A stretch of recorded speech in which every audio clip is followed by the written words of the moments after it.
Le Livre du ciel, tome 17, 14 août 1924.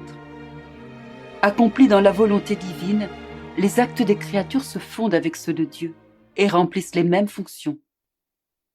Je me disais, j'aimerais toujours me mouvoir dans la volonté divine. J'aimerais être comme une roue d'horloge qui tourne continuellement, sans jamais s'arrêter. Bougeant en moi, mon doux Jésus me dit, « Ma fille, veux-tu toujours te mouvoir dans ma volonté ? Oh, avec quelle joie et quel amour je souhaite que tu agisses toujours dans ma volonté.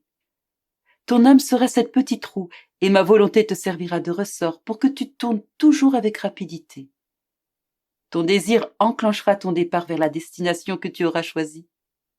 Quel que soit le chemin que tu emprunteras, qu'il soit dans le passé, dans le présent ou dans le futur, tu me seras toujours chère et feras mes plus grandes délices. » Il ajouta, « Très chère fille de ma volonté, l'agir dans ma volonté comporte la puissance créatrice.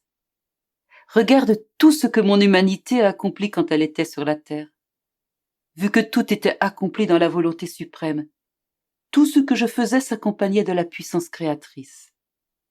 De même que conformément au but du Créateur, le soleil est toujours en action sans jamais perdre sa splendeur et sa chaleur. Tout ce que je faisais était en conformité avec les vues du Créateur.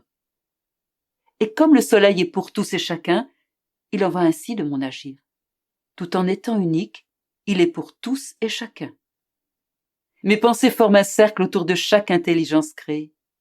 Pareillement, mes regards, mes paroles, mes travaux, mes pas, mes battements de cœur et mes peines forment un cercle autour des regards, des paroles, des travaux, des peines, etc. des créatures. Je peux dire que comme à l'intérieur d'un cercle, je garde tout ce que la créature accomplit. Si la créature pense dans ma volonté, le cercle de mes pensées entoure ses pensées en les enfermant dans les miennes. Ainsi, participant à la puissance créatrice, ces pensées remplissent la fonction de mes pensées devant Dieu et devant les hommes.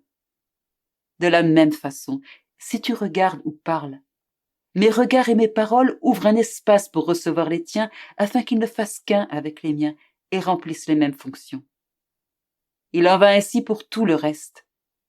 Les âmes qui vivent dans ma volonté sont mes répétitrices, mes inséparables images. Elles copient tout de moi. Tout ce qu'elles font me revient et est marqué du sceau de mes propres actes et remplit les mêmes fonctions.